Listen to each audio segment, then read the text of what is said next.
This message is for wives, and for you to be a wife, you have to be married.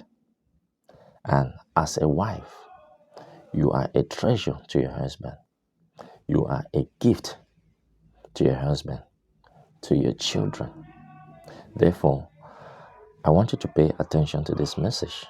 And I love what Proverbs 18, verse 22 says. It says, the man who finds a wife finds a treasure and receives favor from the Lord. Therefore, as a wife, the best thing you can do to your children, the best thing you can do to your husband and to others out there is to do what? Is to respect your husband. Show respect to your husband. That is what men need from their wives.